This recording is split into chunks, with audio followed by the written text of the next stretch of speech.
There's a point where like you should go to bed, but if you don't go to bed, then you're not in bed anymore. Did you guys ever think of that?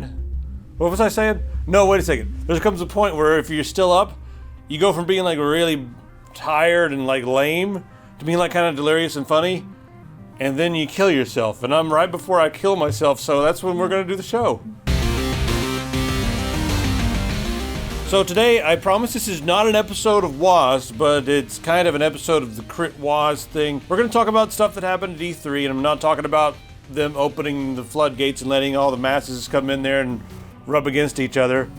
It's the most physical contact that all those people have had in years. So we're going to go through this and talk about what games we think look the most interesting. But first, let's go all the way over to China and talk about Bangalore's. No, that's not what I'm talking about. Potatoes. Yes. I always confuse Bangalore's and potatoes, don't you? Okay, so listen, some Chinese scientists have decided they're going to grow potatoes on the moon, but they're also sending silkworms to the moon. What's probably going to happen here is you're going to have potatoes and silkworms are going to be grown in like a little area, a little environment, and create a false environment. And I guess the idea here is to see if those things are going to be able to live up there, because if that works, then they can pretty much have a colony on Mars. Because potatoes, that will attract the Irish people who will come and build everything. They'll forgive me because they're Catholic, right? At least in that one half of the island. Do they forgive? Oh, do I have to lash myself? China, they've shattered the spooky action at a distance record. Spooky action at a distance is where you get two particles, and they're essentially quantumly entangled in two different places. So they've done this in short distances, like thousands of feet or thousands of meters or whatever, hundreds of thousands of meters, whatever. Not too long, but they've done it pretty much line of sight. And the way this works is that you got a little bit of information over here on this one, a little bit of information over here on this one, and they're quantumly entangled. So the spooky part is that these two things, well, they're not just two sets of the same data, they are the same thing. Same particle over here, the same particle over there. So anyway, in China, they were able to do this with several different sites, test sites, using some powerful new satellites they've been working on, and they were able to achieve spooky action at a distance of over 1,000 kilometers. That's ridiculous. They may have put the first brick in the road toward building the Ansible. That's ridiculous. Now, this is still some ways off because right now the success rate is like 1,000,000 to 1 as far as getting these things entangled. And then there's the whole talk about encryption and that sort of thing, because this is going to be perfect encryption. If anyone touches or tampers with this, it's going to break the chain essentially. There's a lot more to it than all that stuff, guys. I'm just too tired to get into it. But the bottom line here is that we could have instantaneous data through quantum means. It's the quantum internet. What we'll have basically all the information that you need right there at your fingertips without any weight, because it's the same bit of data as it is wherever it's stored, and it's there instantly, and it's just everything is everywhere. Kind of new age religion type stuff here, guys, except quantum physics. All right, let's talk about games, because that's what I've just been like giving those people who care about the smart stuff something to yell about in the comments. We're going to talk about some of the stuff that is being shown at E3, and whatever. Here's the one that I'm probably the most excited for, and also the most let down about as well. And that is the new Beyond Good and Evil 2. Yeah, there it is. So it's another CG trailer. About every, 5-6 years, they do another CG trailer about like, oh, this is going to be the best thing ever. I don't care. I want to show me some gameplay, would you please? I mean, this is cool and all that stuff. You've got it's way grittier, and oh my God, they learned how to curse now. So yeah, there's that. But yeah, it's just there's all this. Get the pig race, all the different races. Yeah. You have to wait all the way to the end until you see where's Jade. There's Jade, but you don't really get much of a glimpse of Jade other than her eyes. So, is this going to be a game? Ubisoft and Cell, guys, are you actually going to do this? Here's your first pick. We've talked about this game a few times before. Yes, so Battlefront 2, which has been mentioned multiple times on multiple different shows. I mean, it looks really great. I love Star Wars a whole lot, and I really liked the original Battlefronts back when they were out, way back in the day. So this just looks entertaining, and I'm super into killing stormtroopers and robots and everything else in the way. The single player campaign that they were talking about looks like it's going to be a pretty good time, and just it looks really good. If it meets half of what they promise, it's going to be a pretty awesome game. Is Jar Jar the Mega Sith or what?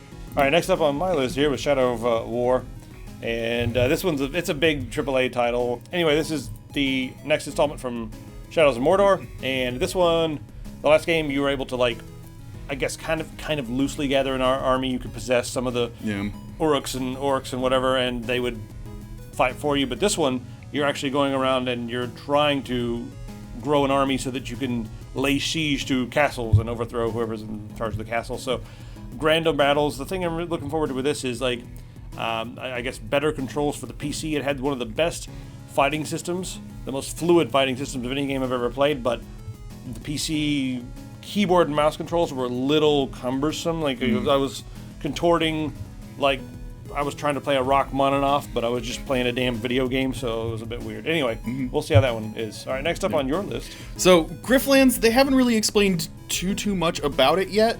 They mentioned that everything is available for barter and trade and stuff like that, but ultimately it just looks really cool. I like this kind of Ralph Bakshi and Don Bluth style kind of animation going on here. It looks like they've been showing a little bit of the combat and stuff, but it looks very open-ended and looks like it has a lot of promise to it.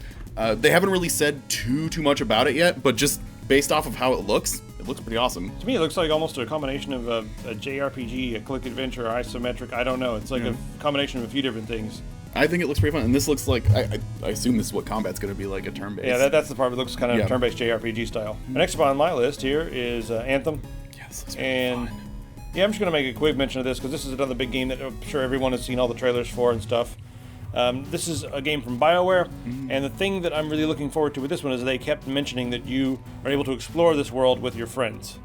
So Yay, friendship. Yeah, and then you get your customizable mech suit, and you can add stuff to them, and they're showing how one person has the Ranger, one person has a Titan or something, a big one. Yeah, the big jacked fighter one. The Colossus, whatever they call it.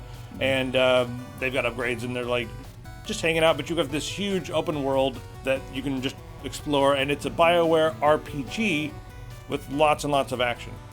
So it basically looks like you can be Iron Man with your friends flying around in a weird world and role-playing. Next up. Okay, so this one is another one that we've talked about a billion times, and this gets more of an honorary mention than anything because I'm actually excited that they gave a real release date for this. Finally, Cuphead finally has a release date after it seems like 1,000 years of them talking about it, but September 29th is supposed to be coming out, and it's gonna be amazing. I just can't wait for this game. I've been waiting for it for years upon years upon years. Hopefully. I mean, it looks pretty damn good. Yeah. Okay, so the last night, let me just skip into there. You actually see the gameplay. Best looking game of the show, in my opinion. And it's a pixel art game. But they've taken pixel art, they've sort of put it on a 3D plane. The camera's really dynamic, and I guess what makes this is the color palette, number one, and number two, the lighting effects. Just adding these super modern lighting effects to pixel art has an extremely interesting effect.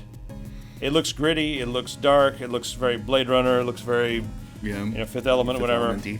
Yeah, and I don't know much about the actual gameplay style other than the fact that it seems like some sort of a click adventure. But the level of detail in this pixel art is ridiculous. I'm really impressed also with their water.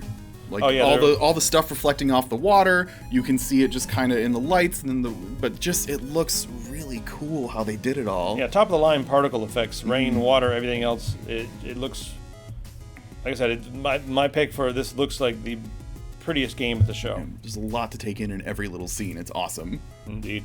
All right, next up, your pick here was Ooblets. So Ooblets it's neat because it kind of has been pitched as a mix between Animal Crossing and Stardew Valley and Pokemon, which all I need to see. So you got that whole life sim going, but you also get to raise all these animals and battle them against each other and get them stronger while building up your. It's just a neat life sim. I think it's really stylish. I think it could be a fun way to kill a couple hours if you're a fan of the Stardew Valley series or anything like that. Definitely in that same kind of vein, and I could lose some time to this, no problem. This is so cute, I think I may be sick. So Metroid Samus Returns is going to be coming out for 3DS, and it just looks so dang good. Again, put Samus in front of it. The same thing they did with Metroid Prime 4. All they did was just tease the words and the number, and everyone lost their shit. But this is all I need to see. Hey, we're gonna make another Metroid game for you, okay? Okay, yes, thank you. A remake of Metroid 2. Mm-hmm. But Metroid 2, obviously never had graphics like this. No. And there's so many Metroidvania games out right now, or Troidsylvania. What's the Metroidvania. I say Metroidvania, so you say Troidsylvania. What does everybody else out there say? Yeah. I don't know. But the fighting in this, look at that. It looks very fluid. It looks awesome. If this is actual in-game fighting, that's beautiful. Probably. Let us know what you are looking forward to from what was shown off at E3.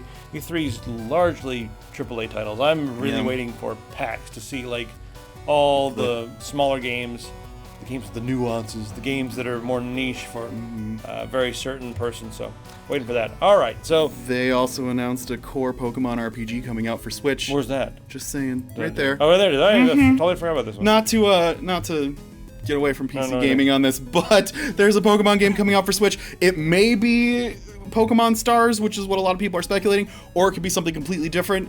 They haven't put out much info about it yet, but this is very exciting, and god damn it, I have to buy a Switch now. I have no idea what all this stuff means. Yeah.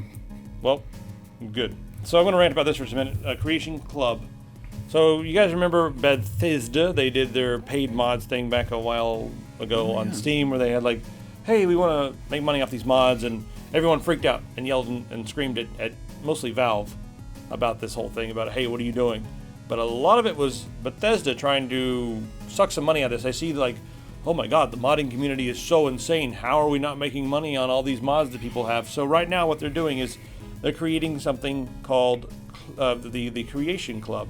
Paid mods, but it's a little different. Bethesda's going to work with some of these mod makers on their content and then put those items on the store. So they're going to be cooperating with Bethesda, play tested by Bethesda, and then you can go on the store and get them with credits, which I imagine you can get credits for money of course, money among other things. Now here's they're over there saying hey, the mods are going to be free. We're not going to step on that kind of stuff. But here's the thing that's got me about this whole thing.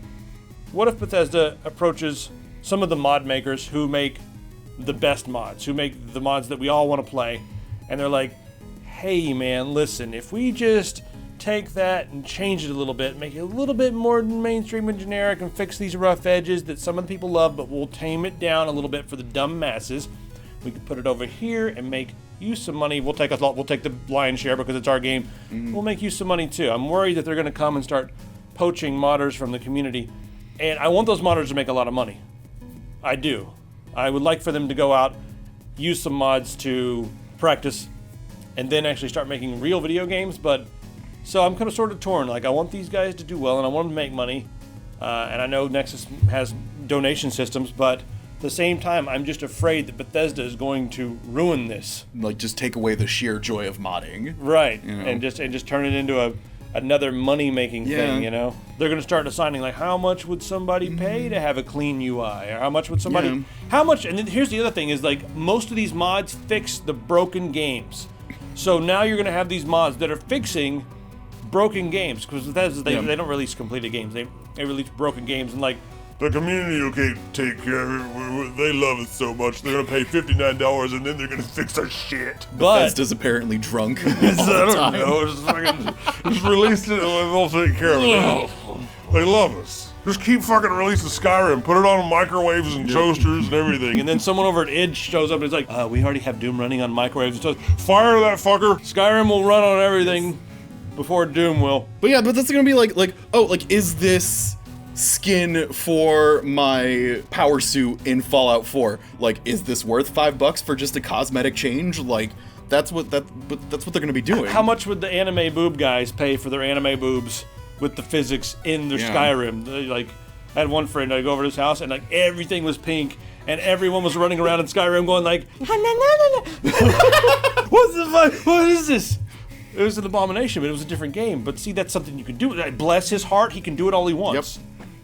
I bless him. I don't want it on. Don't get it on me though. You can do it in your bedroom. Put that evil on me. Don't get that on me. You go do it in your room. It's fine. I'm happy for you. But here's the other thing, right? let's say some modders are doing things that are similar to things that are in the paid store. And Bethesda sees it and they're like, well, that is going to totally cannibalize these paid mods we have here. Are they going to start sending cease and desist letters to modders out there, just like they did with GTA 5? Rockstar, what the hell's wrong with you? Well, it's another episode entirely. I need to go take a nap. Yeah, you do. You super do. But first, I'm going to see what everybody's playing right now. Let's go over there and see what you're playing. Oh yeah, I'm in the middle of doing something. Why'd you call me over? I'm playing something. You're playing a game? I'm going to see what you're Actually, playing. this is probably worth it. You zoomed in on me playing Griftlands, which... It's,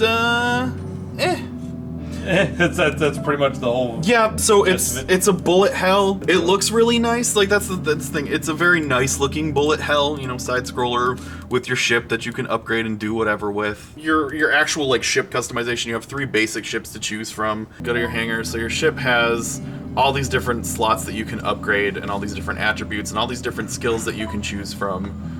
So you can kind of customize your ship to suit your playstyle, which is cool. So you got skill trees and upgrades. Upgrades, skill trees, stuff like that, and then this is your skill menu down here. You got a market that you can go through and sell stuff that you don't want to buy stuff that you do want. Leaderboards, hangar, and then you go to the command center, and it's all about just going through the level. One of the things that I didn't like is that they were like, you need a controller to enjoy this game, like at its full experience and stuff. Yet the entire menu system that they have is way more navigable by mouse. So you need a mouse and a controller then? Basically, yeah. So... I mean, is there any innovation here? Not really. Nothing that I've seen. It's just like, oh, you're being attacked, try not to die. Alright, so diehard fans of Bullet Hell, are they gonna like this? Maybe. Honestly, I think diehard fans of Bullet Hell might find this a little too easy. I mean, granted, I'm in the opening levels right now, so it's Bullet Hells. I don't like this lady telling me focus up. It feels like I have a teacher yelling at me every 3 seconds, being like, hey, focus up! But every time, I mean, it's just a really basic Bullet Hell from what I've played so far. The other thing that really kind of grinds my gears about this is that I played a bunch of this at home. Played, you know, probably an hour or so of this at home and then got into an upgraded ship and stuff like that. Loaded it up here in the office, none of that was saved, so it doesn't support cloud save, which is really obnoxious. It just feels like you're gonna be bored. I don't think this has enough staying power. Like, I don't really want to play through this whole game. Right. You know. So if you're into bullet hells, maybe you're looking for a casual bullet hell. I don't know. This, as far as bullet hells go, this doesn't even seem that challenging. So I don't know. I haven't been impressed with what I've seen so far. Cool, to be honest. Alright, let's talk about what I'm playing over here. Yeah, let's go see what you're playing, dude. Yeah, I've been playing around with, well, you know, everybody's playing with the Raspberry Pis and making like emulation stations and whatnot. So I've got an emulation station here, trying out a version of RetroArch called Laka. Wow, that's a lot of options there. Yeah. Jeez. Just playing a little Zelda here. Actually runs really nicely on this tiny little device right here. Yeah, check out the size of that thing. A little hard to see, guys, but that is... It's little. So I'm having a little bit of fun here, and it's also nice you got a keyboard hooked up there so we can do, like, check this out, doing like a quick save, something you couldn't do with Zelda before. Let's go over here and let's fall in the water. I'm trying to jump across right here. So save it right here. See if we can jump across. Now I went in the water, whoops. So I'm gonna reload. There. Nice. So quick save and quick load for people who don't have a lot of time to load and save games at regular save points. Maybe it's cheating, I don't know. Anyway, so we got that. Show you all the other systems that we got going on here. Oh, let's go back. There we are. All these systems here.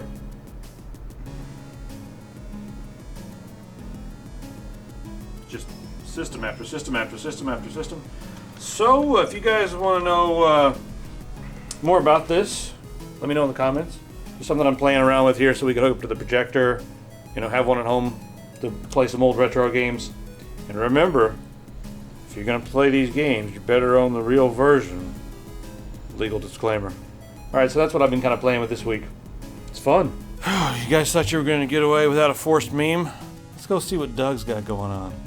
Even though it takes up more surface area than Pluto, Russia has a smaller population than Bangladesh, which is slightly bigger than the state of New York. Thanks, Doug. This will make me want to get naked and run through a field. Go buy a t-shirt? You guys don't even understand. Do we have any new ones? The Gabe Newell one's doing pretty well. The one about Bob Saget we never made. The one where he was eating a rabbit raw. Never made that one. Whose idea was that? That was Lowell's idea. Who's Lowell?